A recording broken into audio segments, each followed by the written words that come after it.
प्यारे बच्चों, नमस्कार। आज पॉलिटिकल साइंस में हम अपना थर्ड चैप्टर शुरू करने जा रहे हैं 12th क्लास के लिए,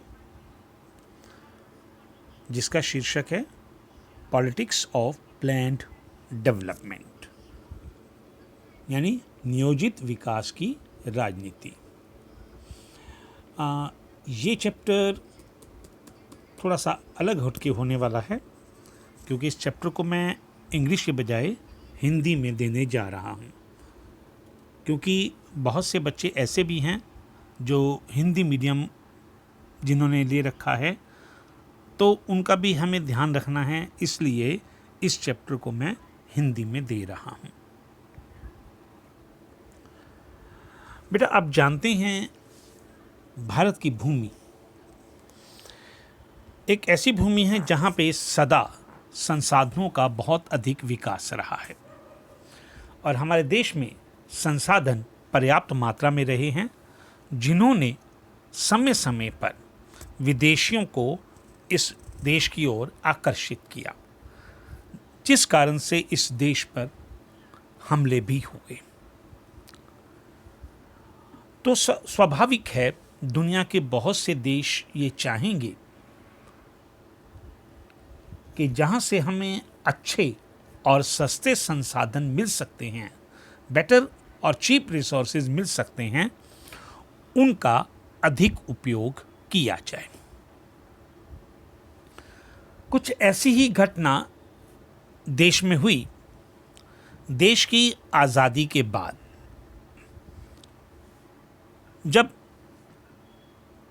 संसाधनों के विकास की बारी आई, तो भारत सरकार ये बात भली प्रकार जानती थी कि हमारा पूर्वी भाग यानी बिहार, उड़ीसा और उसके आसपास का क्षेत्र, जिसमें पश्चिम बंगाल भी शामिल है, जहां पर संसाधनों की बहुत अधिकता है। एक बार पंडित जवाहरलाल नेहरू ने कहा भी था कि हमारी धरती तो बहुत समृद्ध है, लेकिन हमारे देश के लोग गरीब हैं। अब उस समय दुनिया भर में इंडस्ट्रीज तेजी से डेवलप हो रही थी। फिर भारत को भी अपने देश में उद्योगों का विकास करना था, और जैसे जैसे इनकी मांग बढ़ रही थी, तो देश पर यह दबाव बढ़ रहा था कि भारत भी अपने संसाधनों का विकास करे और अपने यहाँ उद्योगों का विकास करे। प्रथम पंचवर्षीय योजना में हमने कृषि के विकास पर बल दिया था, क्योंकि हम उस समय देश को सबसे पहले खाद्यान्न यानी फूड ग्रेन के मामले में सेल्फ डिपेंडेंट यानी आत्मनिर्भर बनाना चाहते थे, ताकि हमें भोजन के मामले में दूसरे देशों की तरफ मुंह ना करना पड़े। और उसके बाद हमने उद्योगों की ओर ध्यान दिया। तो क्योंकि ये एक औद्योगिक युग होने जा रहा था, इंडस्ट्रियल एज होने जा रहा था, और मैं पहले भी आपको बता चुका हूं कि हमारे देश के अंदर उस समय संसाधनों का काफ़ी बड़ा भंडार मौजूद था। हम इस मामले में काफ़ी सौभाग्यशाली रहे हैं। तो देश के एक प्रांत उड़ीसा में, जहाँ पे लौह इस्पात के भंडार, लौह अयस्क के आयरन ओर के विशाल जो भंडार हैं, रिजर्व हैं, वो हमारे पास मौजूद थे, जहां से अभी इन संसाधनों को लिया जाना या इस अयस्क को लिया जाना बाकी था। तो इस कारण से उड़ीसा ने इसका फायदा उठाने की योजना बनाई, और उन्होंने इंटरनेशनल लेवल पर, अंतर्राष्ट्रीय स्तर पर जो स्टील मैन्युफैक्चरिंग कंपनीज थी, उनके साथ सहमति पत्र, जिसे हम MOU कहते हैं, मेमोरेंडम ऑफ अंडरस्टैंडिंग, तो उस पर हस्ताक्षर किए, क्योंकि इससे सरकार को यह लगा कि एक तो इससे देश में इन्वेस्टमेंट आएगी, फिर जब इंडस्ट्रीज लगेंगी तो स्वाभाविक है देश के अंदर एम्प्लॉयमेंट भी बढ़ेगा, रोजगार भी बढ़ेगा।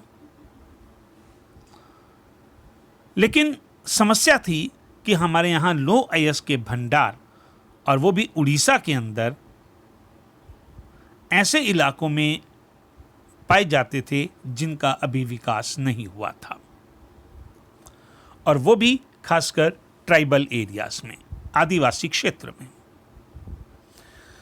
जब इन उद्योगों को लगाने की बात आई या वहाँ से लो अयस्क निकालने की बात आई, और जब ये खबर राज्य के अंदर फैली, तो जो ट्राइबल पीपल थे, आदिवासी लोग थे, उनको डर हो गया कि अगर यहाँ इंडस्ट्री लग गई, अगर यहाँ उद्योग लग गए, तो फिर लार्ज स्केल पे डिस्प्लेसमेंट होगा, यानी विस्थापन होगा। इससे क्या होगा? उन लोगों की जो सोर्स ऑफ अर्निंग हैं वो ख़त्म हो जाएंगे, उनकी जो रिसोर्सेज हैं आजीविका के, वो ख़त्म हो जाएंगे। दूसरी ओर जो एनवायरमेंटलिस्ट हैं, उनको ये डर था कि अगर यहाँ पे माइनिंग शुरू हो गई, खनन शुरू हो गया, इंडस्ट्री आ गई, तो इससे यहाँ का एनवायरमेंट पॉल्यूटेड होगा, प्रदूषित होगा। अब तीसरी पार्टी थी सेंट्रल गवर्नमेंट, यानी केंद्र सरकार। केंद्र सरकार को यह डर लगा कि अगर इस डील को कैंसिल कर दिया गया तो इससे क्या होगा? जो फॉरेन इन्वेस्टर्स हैं उनके अंदर एक गलत मैसेज जाएगा। इट मीन्स कि इंडिया एक रिलायबल कंट्री नहीं है। पहले MOU साइन किया और उसके बाद इसको कैंसिल कर दिया। तो इस तरह की समस्या इस देश के सामने आई। लेकिन कुछ ना कुछ तो करना था। तो फिर इस कारण से जो स्थिति बनी वो एक पॉलिटिकल कंटेस्टेशन, यानी राजनीतिक टकराव की बन गई।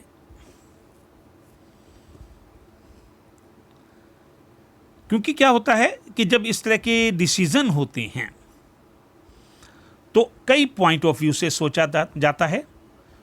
जो सोशल ग्रुप हैं, दूसरे पॉलिटिकल ग्रुप्स हैं, तो हर कोई एक दूसरे के बारे में सोचता है।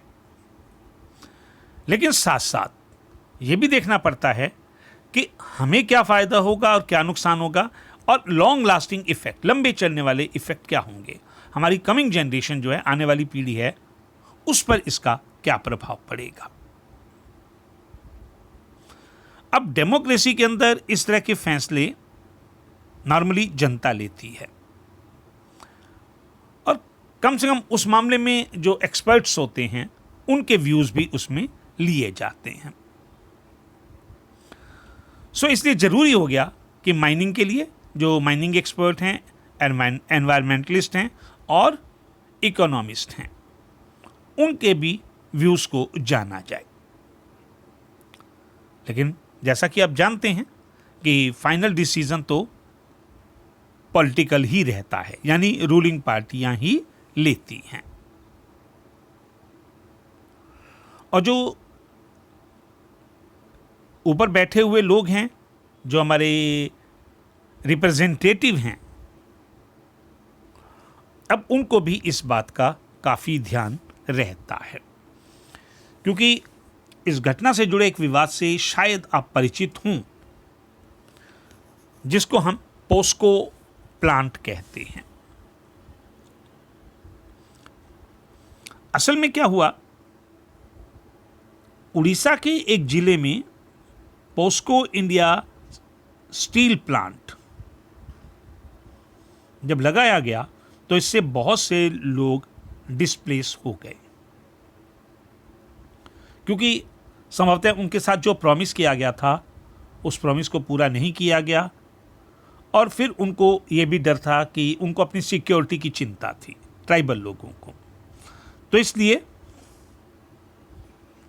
वो ये डिमांड कर रहे थे कि सरकार और कंपनी के बीच में जो एग्रीमेंट साइन हुआ है उसे कैंसिल किया जाए। तो ऐसे ही जो आसपास के गांव थे वहां के लोगों ने उस प्लांट के अंदर घुसने की कोशिश की, उनके ऑफिस में घुसने की कोशिश भी की, लेकिन उनको जो सिक्योरिटी गार्ड्स हैं, पुलिस हैं, उन्होंने उसे रोक दिया। जैसा कि मैंने पहले बताया कि उन लोगों को डर क्या था कि इससे उनकी जो सोर्स ऑफ अर्निंग है जब वो खत्म हो जाएगी तो उसकी कॉस्ट पे कंपनी को क्यों परमिशन दी जा रही है। तो इस प्रकार का जो डिस्प्यूट खड़ा हुआ इसको हम पोस्को प्लांट डिस्प्यूट कहते हैं। खैर, हम आगे चलते हैं। अब देश में इंडिपेंडेंस के बाद इस तरह के कई फैसले हुए। हालांकि इस तरह के फैसले कभी भी आप पब्लिक के अगेंस्ट जाकर नहीं ले सकते। जितने भी इस प्रकार के फैसले होते हैं वो इकोनॉमिक डेवलपमेंट के मॉडल पर लिए जाते हैं, और इस बात पर सभी लोग भी और पार्टियां भी इस बात को लेके एग्री करती थी कि भारत को इकोनॉमिक डेवलपमेंट तो करना है, लेकिन इसके साथ साथ इकोनॉमिक और सोशल फैक्टर में भी उसे जस्टिफाई करना पड़ेगा, क्योंकि सारा का सारा काम जो है वो इंडस्ट्रीज पे या बिजनेसमैन पे या पीजेंट्स हैं, इन पर नहीं छोड़ा जा सकता। यानी गवर्नमेंट को एक वेलफेयर पॉलिसी इस मामले में बनानी ही पड़ेगी ताकि कंट्री के अंदर इकोनॉमिक डेवलपमेंट भी हो और लोगों को सोशल जस्टिस भी मिल सके। फिर सवाल ये उठा, जिस बात पे अक्सर डिस्प्यूट भी खड़ा हुआ, कि ये काम किसके जिम्मे दिया जाए। क्या कोई ऐसा एक सेंट्रल ऑर्गेनाइजेशन बना दिया जाए जो इस तरह की प्लानिंग्स प्रिपेयर करे, या गवर्नमेंट को, सरकार को कुछ इंडस्ट्रीज और बिजनेस को खुद चलाना चाहिए? क्योंकि मैंने पहले भी कहा कि यह काम केवल प्राइवेट सेक्टर के सहारे नहीं छोड़ा जा सकता था। अगर ये इस काम प्राइवेट सेक्टर के सहारे छोड़ दिया जाता तो पब्लिक का एक्सप्लॉयटेशन होना तय था। तो ऐसी कंडीशन में अगर सोशल जस्टिस की प्रॉब्लम आती है तो सरकार उस पर क्या एक्शन लेगी? और वो जो डिस्प्यूट्स खड़े हुए वो अभी भी कई बार ऐसा डिस्प्यूट्स खड़े हो जाते हैं, लेकिन आखिरकार पॉलिटिकल जो लीडरशिप थी उसे कोई तो डिसीजन लेना था, लेकिन ये काम वो अकेले नहीं कर सकते थे, उन्हें अपोजिशन को भी कॉन्फिडेंस में लेना जरूरी था और ऐसा डिसीजन लेना था जिससे पब्लिक भी जिसको अपोज ना करे। तो जो अगली बात आती है विकास की धारणाएं या आइडियाज ऑफ डेवलपमेंट, क्योंकि जब इस प्रकार के डिसीजन होते हैं तो कई प्रकार के आइडियाज काम करते हैं। अगर हम उड़ीसा के एग्जाम्पल को ले लें तो हम केवल विकास चाहते हैं लेकिन हम कुछ करने को तैयार नहीं हैं। जब आप कुछ करते हैं तो कुछ पाने के लिए खोना पड़ता है, और हम विकास तो चाहें लेकिन हम ना तो मिनरल देना चाहते हैं ना हम फॉरेस्ट कटिंग चाहते हैं, तो फिर कैसे बात बनेगी? अब पब्लिक के जो अलग अलग ग्रुप्स होते हैं उनके लिए डेवलपमेंट का मीनिंग अलग अलग होता है, क्योंकि तब हर कोई अपने हिसाब से उसके सजेशन देगा। अब अगर हम एग्जाम्पल लें तो जो स्टील प्लांट लगने जा रहा था, अब उसकी जो इंडस्ट्रीज जो उसकी प्लानिंग कर रहे थे, अब शहर में रहने वालों के लिए तो ये अलग बात होगी और गांव वाले के लिए ये बात अलग होगी। आप 10th क्लास में इकोनॉमिक्स में आपने पढ़ा था कि एक व्यक्ति के लिए जो विकास हो सकता है वो दूसरे के लिए विकास ना हो, क्योंकि इंडस्ट्रीज चाहेंगे कि डैम बने, लेकिन बहुत से लोग ये चाहेंगे नहीं, बड़े डैम नहीं, छोटे डैम बनाओ, क्योंकि बड़े डैम बनाओगे तो हमें डिस्प्लेस होना पड़ेगा। तो इस तरह के डिस्प्यूट्स कई बार खड़े होते हैं। तो इंडिपेंडेंस के बाद जो हमारा फर्स्ट डेकेड था, पहला दशक था, उस दौरान इस विषय पर कई प्रकार की बातें हुई। अब कुछ लोग डेवलपमेंट की बात करते, लेकिन फिर वो वेस्ट का एग्जाम्पल देते, यूरोपियन और वेस्टर्न कंट्रीज का एग्जाम्पल देते। हम आज भी डेवलपमेंट को वेस्ट के नजरिए से देखकर डिसाइड करते हैं।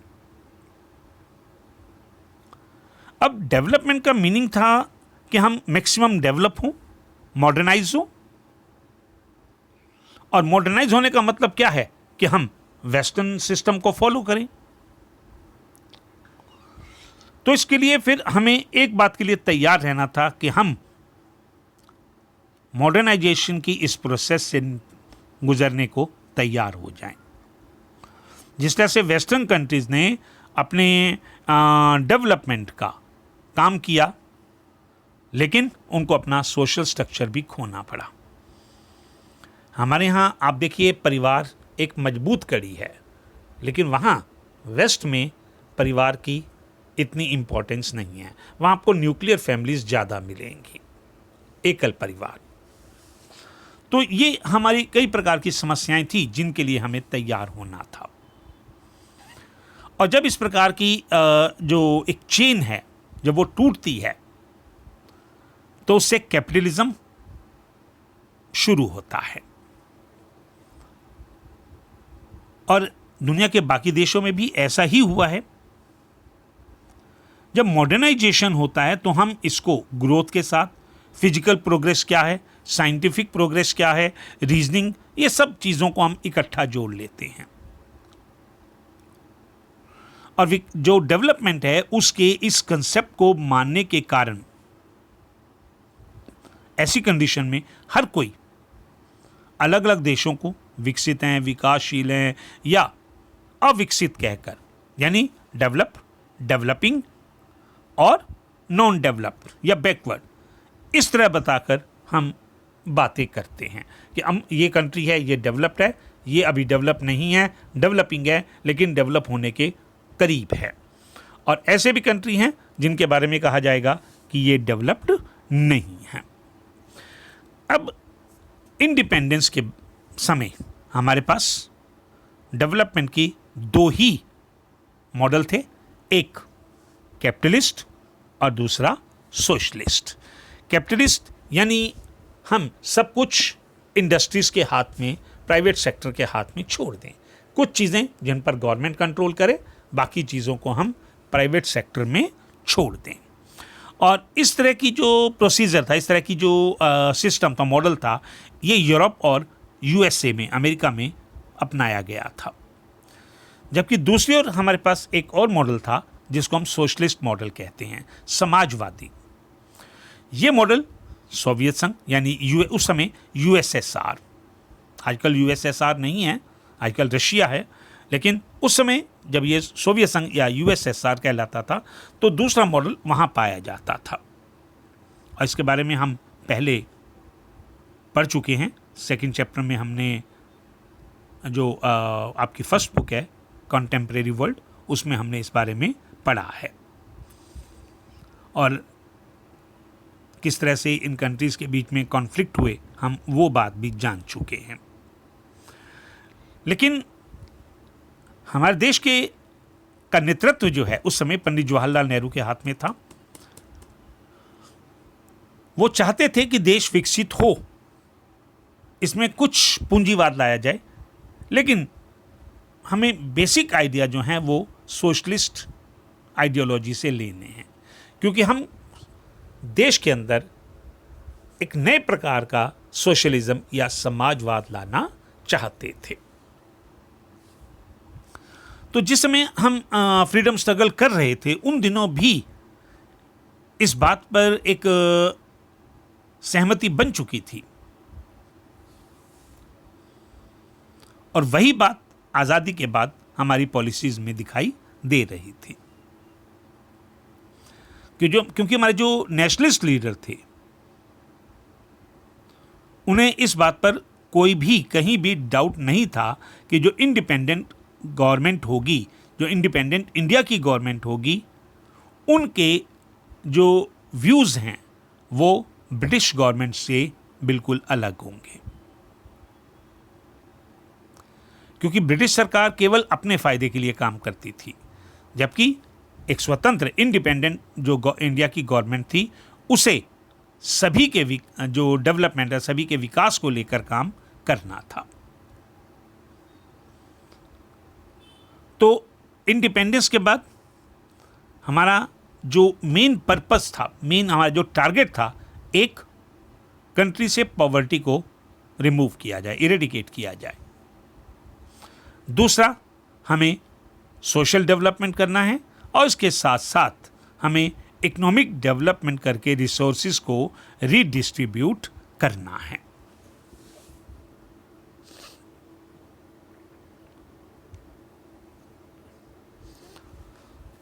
तो इस तरह की जो हमारे पास कंसेप्ट चल रहा था, अब ये सारा काम किसके पास होना था? वो गवर्नमेंट के पास होना था।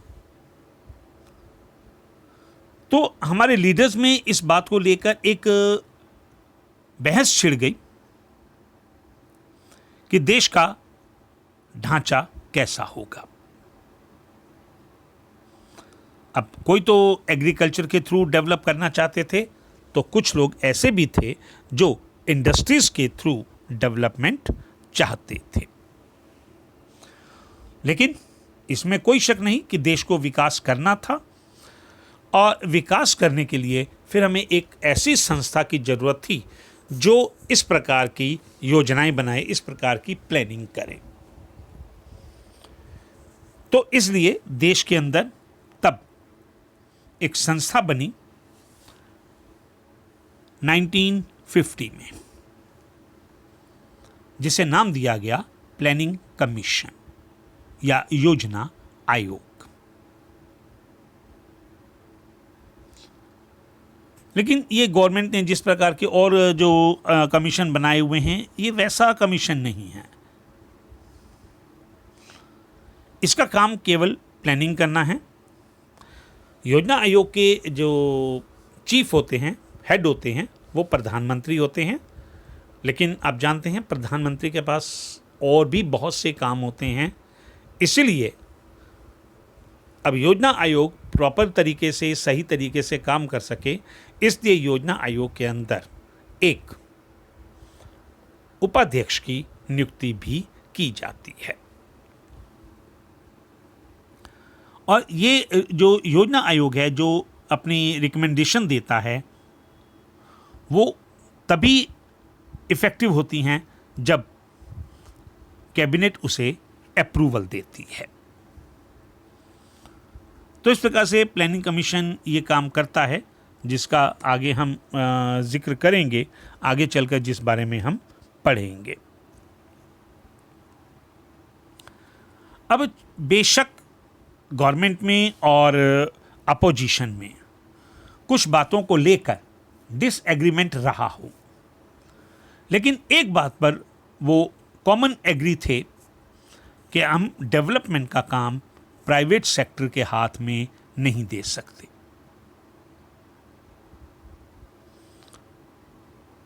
तो फिर गवर्नमेंट के लिए ये जरूरी था कि एक ऐसा एक स्ट्रक्चर, ऐसा ड्राफ्ट तैयार करें जो देश के विकास में भूमिका निभाए। और एक्चुअली जब आप इकोनॉमी को आपने रिकंस्ट्रक्ट करना है तो 1940 और 50 के दशक में कंट्री के लोगों से इस बात को काफ़ी हद तक सपोर्ट भी मिला था। जब यूरोप के अंदर फर्स्ट वर्ल्ड वार के बाद इकोनॉमिक डिप्रेशन आया था तो यूरोप ने इन चीज़ों से काफ़ी कुछ सीखा था।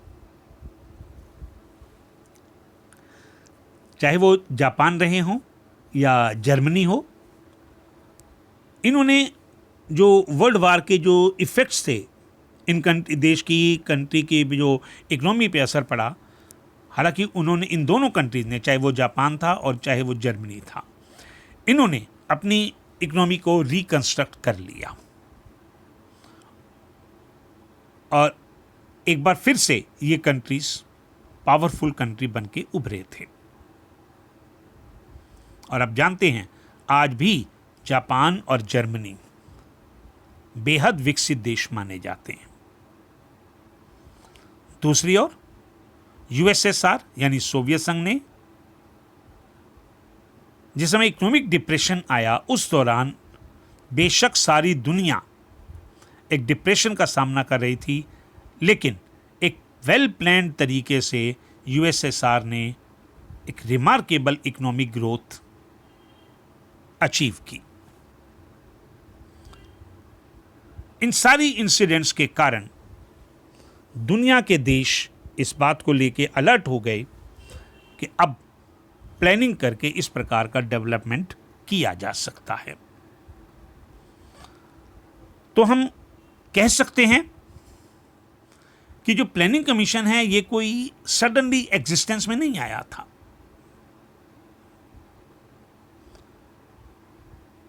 नॉर्मली ये बात आती है कि जो प्राइवेट इन्वेस्टर्स हैं, जैसे इंडस्ट्रिस्ट होते हैं या जो लार्ज स्केल पे बड़े लेवल पे जो बहुत बड़े जो ट्रेडर और इंडस्ट्रिस्ट होते हैं, वो प्लानिंग सरकार की उसके फेवर में कम होते हैं।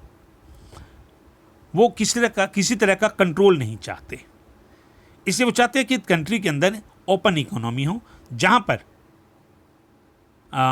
जो फ्लो ऑफ इन्वेस्टमेंट है, फ्लो ऑफ मनी है, वहाँ सरकार कंट्रोल ना करे। लेकिन भारत के अंदर इस चीज़ को नहीं देखा गया, हालांकि विरोध तो हुआ, भारत के इंडस्ट्रीज भी ऐसा चाहते थे, लेकिन भारत में ऐसा कुछ इसका इफेक्ट देखने को नहीं मिला। 1944 में जो इंडस्ट्रीज थे वो यूनिफाइड हो गए, एक हो गए, और इस तरह से एक प्लान्ड इकोनॉमी को चलाने का एक जॉइंट रिजोल्यूशन तैयार किया गया और इस सारे को हम कहते हैं बॉम्बे प्लान। अब आपके सामने ये आपको याद रहना चाहिए क्योंकि ये क्वेश्चन आ सकता है, व्हाट वाज बॉम्बे प्लान। इस बॉम्बे प्लान के पीछे ऑब्जेक्टिव क्या था कि गवर्नमेंट जो है वो इंडस्ट्रियल सेक्टर में कुछ बड़े कदम उठाए, इंडस्ट्रीज को डेवलप करे। अब इसके लिए चाहे वो कम्युनिस्ट विचारधारा के लोग थे या अन्य विचारधारा के लोग थे, जिनको हम दक्षिणपंथी भी कहते हैं कई बार, राइटिस्ट और लेफ्टिस्ट। जो कम्युनिस्ट हैं उनको लेफ्टिस्ट कहा जाता है और जो बाकी हैं उनको हम राइटिस्ट कहते हैं। अब ये सब इनका एक उनकी इच्छा थी कि देश प्लान्ड इकोनॉमी के रास्ते पर चले। तो इसीलिए आज़ादी के बाद हमारे यहाँ प्लानिंग कमीशन एग्जिस्टेंस में आया, उसकी फॉर्मेशन हुई और मैं पहले बता चुका हूँ कि प्रधानमंत्री इसके अध्यक्ष बने और उपाध्यक्ष की नियुक्ति अलग से की जाती है। और इसमें कोई दो राय नहीं है कि प्लानिंग कमीशन ने भारत के आर्थिक विकास में बहुत बड़ी भूमिका निभाई है। हालांकि अब एट प्रेजेंट इसका नाम बदल दिया गया है, अब इसे नीति आयोग कहा जाता है।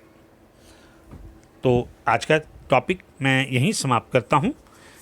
अब अगले टॉपिक में हम मिलेंगे कुछ और जो एलिमेंट्री स्टेप्स हैं कि देश के विकास में किस तरह की एलिमेंट्री स्टेप्स उठाए गए और किस तरह से हमारी जो 5 ईयर प्लान्स थी वो क्या हुई, कैसे बनी और इनके पीछे ऑब्जेक्टिव क्या था, इस बारे में हम अगले अपने लेक्चर में बात करेंगे। तब तक के लिए धन्यवाद। Have a good day. Thank you.